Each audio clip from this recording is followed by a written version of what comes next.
असे master plan faster plan काही चालणार नाही. आमचं अस्तित्व तुमच्या भारताच्या संविधानाच्या आधीपासून आहे आणि म्हणून आम्हाला सांगावं लागतं मालकाला की नोकरशहानो जरा समजून घ्या की बाबा संविधान लिहिलेलं आहे, त्याच्यामध्ये जे तुम्ही काही कायदे लिहिलेले आहेत त्याचा तुम्हाला विसर पडलेला आहे आणि म्हणून आम्हाला ही मीटिंग घ्यावी लागते. नाही तर आम्हाला हौस आहे का?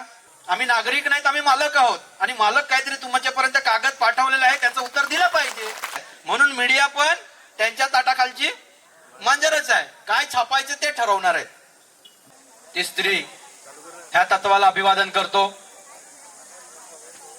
धरती आबा बिरसा मुंडा, आद्य क्रांतीवीर राघोजी भांगरे, खाजा नाईक, जंगल सत्याग्रही आपले नाग्या कातकरी, सिद्धू कान्हू चांद भैरव, झलकारीबाई, आपले जयपाल सिंग मुंडा, संविधानातले आदिवासींचे हक्क सांगणारे, असे तमाम नाम अनाम आदिवासी क्रांतीवीर होऊन गेले आणि त्यांच्या लढ्यामुळे ह्या देशामध्ये आम्हाला आदिवासी म्हणून ओळख मिळाली. त्या सगळ्यांना वंदन करतो. आज इथे तुम्ही सगळेजण इथे आलात, तुमचं मनापासून अभिनंदन करतो की आज हाकेला ओव देऊन ह्या आदिवासी महाग्राम सभेच्या कार्यक्रमासाठी तुम्ही उपस्थित राहिलेला आहात.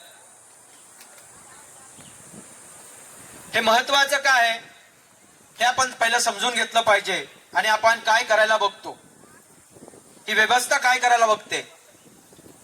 कारण आतापर्यंत आपल्यापर्यंत विषय आला संजय गांधी नॅशनल पार्क आजूबाजूचा जो परिसर आहे, जसं ही महाग्रामसभा घेण्याचं जसं सांगितलं, मी पेशाने डॉक्टर आहे त्याच्यामुळे आधी असं ठरत होतं की येऊरला घ्यायची. मग आमचं थोडं प्रकाशदादाशी डिस्कशन झालं तर प्रकाशदादाच बोलले, मी तर डॉक्टर आहे पण त्यांचं सजेशन पण खूप चांगलं होतं की जखम झाले पायाला आणि डॉक्टर उपचार करायचा का डॉक्याला, है ना. मग जिथे जखम आहे आपल्याला तिथे केलं पाहिजे आणि मग तो प्रस्ताव आपल्यापर्यंत आला. कारण जगाला माहिती आहे संजय गांधी नॅशनल पार्क है ना, आणि लोकांना हे माहित नाही की येऊर पण नॅशनल पार्कचा पार्ट आहे. म्हणून मेसेज विषय इथून गेला पाहिजे. त्या कारणासाठी आपण ही आजची महाग्रामसभा इथे आयोजित केलेली आहे. पूर्वक्त्याने सांगितलं की कशा पद्धतीने व्यवस्थेने आम्हाला अडवायचा प्रयत्न केला, पण अभिमान वाटतो, आनंद वाटतो की ते स्टेजवर जेही वन हक्क समितीची लोक येऊन बोलून गेले आणि मला आशा आहे की आज आदिवासींचं नेतृत्व पुढे येते आणि आदिवासी बोलायला लागलेलं आहे.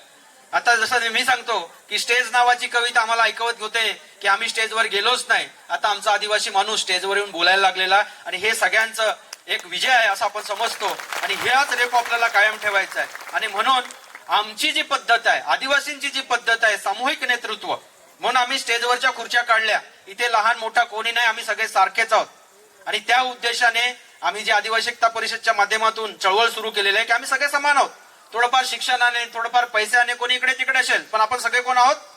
माणसं आहोत. आदिवासी तर आहोत पण आदिवासींकडून लोकांनी शिकलं पाहिजे आणि त्याच्यासाठी ही चळवळ आहे. आणि म्हणून आजच्या ह्या महाग्राम सभेच्या निमित्ताने ह्या ज्या काही समस्या आहेत त्या आता व्यवस्थेमध्ये राहतोय, त्यामुळे आपण कोणाला सांगणार आहोत? माननीय मुख्यमंत्र्यांना सांगणार आहोत. कारण आपण त्यांना सांगितले बाबा आम्हाला काय इथे भाजी विकायला जावं लागतं, आम्हाला भांडी घासायला जावं लागतंय है ना, आम्हाला कुठे कंपनीत कामाला जावं लागतं, त्यामुळे थोडा आमच्याकडे वेळ नाही. मग ह्या महाराष्ट्राचा कारभार कोणी सांभाळायचा? तुम्ही सांभाळा. म्हणून आपण त्यांना त्या सीटवर बसवलेलं आहे आणि त्यांच्या जोडीला त्यांचं मंत्रिमंडळ आलेलं आहे. पण हे मंत्रिमंडळच असं विचार करते की आमच्या विरुद्धच निर्णय करते. म्हणून आम्हाला ह्याच ग्रामसभा घ्यावी लागली आणि त्यांना ते सांगायचंय की भारताचं संविधान जे काही लिहिलं गेलंय त्याच्या हजारो वर्षापूर्वीपासून कोण राहतोय? आदिवासी. आणि आम्ही संविधान मानत नाही अशातली गोष्ट नाही, आम्ही संविधान मानतो, पण जे तुम्ही संविधान लिहिलेलं आहे ते तरी तुम्ही मान्य करा आणि त्यानुसार कारभार झाला पाहिजे. आणि म्हणून आम्हाला सांगावं लागतं मालकाला की नोकरशहानो जरा समजून घ्या की बाबा संविधान लिहिलेलं आहे, त्याच्यामध्ये जे तुम्ही काही कायदे लिहिलेले आहेत त्याचा तुम्हाला विसर पडलेला आहे आणि म्हणून आम्हाला ही मीटिंग घ्यावी लागते. नाही तर आम्हाला हौस आहे का? नाही. नाही तर आमच्याकडे महालक्ष्मीची जत्रा आहे ना, आम्ही जत्रेत गेलो असतो का? नाही. उगीच आम्हाला बोरिवलीला बोलवलंय, बरं की नाही? आम्हालाही वाटतं आनंद व्यक्त करावा. तर ही मजबुरी तुमच्यामुळे आलेली आहे आणि म्हणून त्यांना जरा आरसा दाखवायचा आहे की बाबा नो, ह्या ज्या गोष्टी आहेत त्या तुम्हाला करायच्या होत्या. जसं काही गोष्टी आहेत आधी नक्की ती गोष्ट आहे. आता आपण ब्लेम केला, जसं सांगितलं विजयने की इथे अपमान केलेला आमच्या ग्रामसभेचा, बरोबर ना? आम्ही सरकारी अधिकाऱ्यांना पत्र दिली होती, तुम्ही येणं अपेक्षित आहे, तुम्हाला वेळ नसेल तर तुम्ही प्रतिनिधी पाठवलं पाहिजे, आम्ही काय सांगतो ते तुम्ही ऐकलं पाहिजे. मला वाटतं रेकॉर्डिंग होते, साहेब तिथपर्यंत पोहोचवतील, है ना? त्या गोष्टी माहित आहेत. म्हणून त्या अधिकाऱ्यांना तुम्ही सांगा की बाबा आदिवासी पण ह्या देशातच राहतो, आम्ही नागरिक नाहीत, आम्ही मालक आहोत आणि मालक काहीतरी तुमच्यापर्यंत कागद पाठवलेला आहे त्याचं उत्तर दिलं पाहिजे, बरोबर की नाही? मालकाला सांगावं लागेल त्या गोष्टी. इतर लोकांची 10 लोक जमत नाहीत, हे कॅमेरे घेऊन फिरत असतात, बरोबर का नाही? आज बघतोय मी मेन मीडियावाला कोणीच नाही. काय आदिवासीचं छापलं नाही छापलं तरी काय फरक पडत नाही, नाहीतरी असे ते जेवायला जातात का नाही, है ना? हे त्यांना माहिती आहे, गृहीत धरतात आपल्याला. म्हणून गोष्ट समजून घ्या. त्या दिवशी 27 तारखेला मला तर खूप बरं वाटलं, जिथे आपण नवापाड्याला गेलो होतो, ह्या मोठ्या बाईट घेतल्या, पुढारीवाला आला, लोकमतवाला आला आणि पेपरला बातमी बघतो आणि टीव्हीवर बघतो तर आपलं कोणी दाखवत नाही. त्याला दम दिला सरकारने, ह्या गोष्टी दाखवायच्या नाही, आदिवासींचे प्रश्न जगाला दाखवायचे नाही. ते आपल्याच लोकांनी युट्यूबला टाकलं म्हणून ते भाषण व्हायरल झालं, नाही तर तेही मिळालं नसतं. तर ही परिस्थिती आहे. म्हणून मीडिया पण त्यांच्या ताटाखालची मांजरच आहे, काय छापायचे ते ठरवणार आहेत, बरोबर ना? आणि म्हणून समस्या आहेत त्या तुम्ही समजून घेतल्या पाहिजे आणि त्या ताकदीसाठी, आपल्या अस्तित्वासाठी हा आजची ग्रामसभा आहे. हे कोणाला कमी दाखवण्यासाठी, सरकारी अधिकाऱ्यांना शिव्या देण्यासाठी नाही.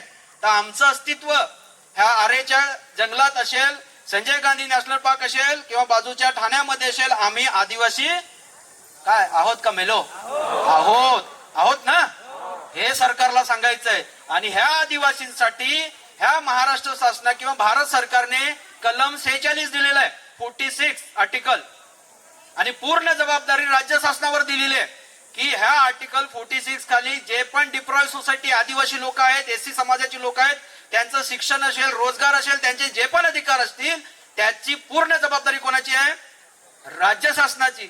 म्हणून ते किरण पाटील साहेबांना सांगितलं, हे मी मुद्दाम नमूद करतोय, काल काय होतं, 14 एप्रिल भारतीय राज्यघटनेचे शिल्पकार डॉक्टर बाबासाहेब आंबेडकरांची जयंती होती. या घटना खूप महत्वाच्या आहेत, लक्षात घ्या. डिस्क्रिमिनेशन काय, भेद काय? आमचा वासुदेव आहे, वासुदेवन मला सांगितलं की आमच्या पण मांडवाचा टेम्पो येत होता, पण आदिवासींच्या कार्यक्रमाचा टेम्पो अडवला गेला आणि तो बाहेर पाठवला गेला आणि बाबासाहेब आंबेडकरांच्या जयंतीचा टेम्पो मध्ये पाठवला गेला. हे काय? आम्ही काय करणार आहोत? आम्ही काय इथे शस्त्र घेऊन आलोत काय? आम्ही संवाद करण्यासाठी आलो. तुम्हाला पत्र दिलेलं आहे, आम्ही चोरासारखे नाही आलेलो आहोत. आम्ही ह्या देशाचे मालक आहोत आणि आम्हाला आर्टिकल 19 माहित आहे की आम्हाला सभा स्वतंत्र आहे, आम्हाला भाषण स्वतंत्र आहे, आम्हाला संघटना स्वतंत्र आहे. हे आर्टिकल तुम्ही लिहिले आणि तुम्ही आदिवासीवर दबाव टाकता, ह्या मीटिंग घ्यायची नाही, हे करायचं नाही, बरं की नाही? हे कुठून आलं? आणि त्या बाबासाहेबांची जयंती आणि त्याच्यासाठी तुम्ही एक वेगळा न्याय देता आणि आमच्यासाठी वेगळा न्याय देता. मग त्या किरण पाटील साहेबांना सांगितलं, तुम्ही नोकर आहात आणि नोकराने काय काम केलं आम्ही शिकवायची गरज नाही. तुम्हाला मी पत्र दिलेलं आहे ना, तुम्ही व्यवस्था करा काय करायची ती. आणि तुम्ही 2 वर्षासाठी, जसं पूर्ववक्त्यांनी बोललं आणि त्या दिवशी आता गावदेवाला गेलो तेव्हाही बोलले, तुम्हाला इथे इंटरफेअर करायची गरज नाही. तुम्ही 2 वर्षासाठी 3 वर्षासाठी नोकरीला आलेले आहेत. शेवटी जगायचं कोणाला? आम्हाला. मग आम्ही राहणार, आम्ही सांगणार ते तुम्ही ऐकलं पाहिजे. तुम्ही काल परवा येतं हे इथं नव्हतं ना, ते तिथं नव्हतं, आम्हाला हे सांगून सांगता.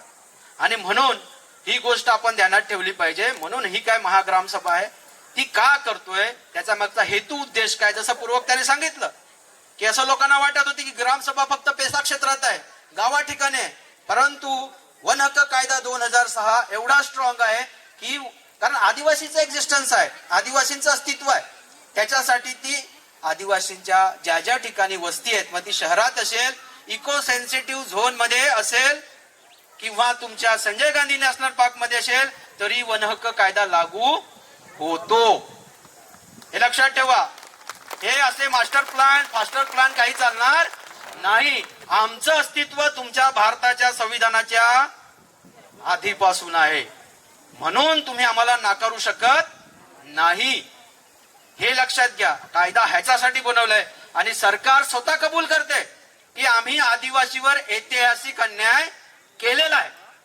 या प्रियम्बल मध्ये कायद्याच्या सुरुवातीला लिहिलेलं आहे, त्यांनी कबूल केलेलं आहे की आम्ही आदिवासीवर ऐतिहासिक अन्याय केलेला आहे आणि तो अन्याय दूर झाला पाहिजे. म्हणून आम्ही वन हक्क कायदा 2006 घेऊन आलेलो आहे.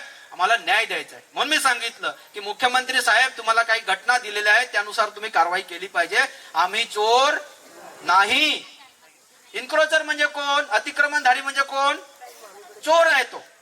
आणि तुम्हाला खडसावून सांगतो की कोणीही वन हक्क कायद्याचा फॉर्म भरताना अतिक्रमण माझं 2005 पूर्वीचं होतं असं लिहायचं नाही. आमच्या बापजादाची वहिवाट होती. काय लिहिणार? वहिवाट. म्हणजे माझा पंजोबा वापरत होता, माझा खापर पंजोबा वापरत होता, माझा बाप वापरत होता, म्हणून मी आज जमीन वापरतोय, म्हणून हे जंगल मी वापरतोय. आता कोणी सांगितलं ना की ह्या बौद्ध लेण्याचा दगड गावदेवासाठी येऊरमध्ये आहे, बरोबर का नाही? सांगायचा मुद्दा काय की आमचं अस्तित्व आहे. आणि म्हणून लोकांनी समजून घेतलं पाहिजे कायदा काय आहे. आणि आम्ही कायदेशीर मागतोय, कायद्याचं बाहेरचं काहीच सांगत नाही. केंद्र सरकारने केलेल्या कायद्याबद्दलच बोलतो आणि तोही गुन्हा असेल तर मग ह्याचं वेगळं काय सांगायचं, बरोबर का नाही? आतापर्यंत ब्रिटिश आले, त्याने आम्हाला गुन्हेगार समजलं होतं. 1927 ला वन हक्क कायदा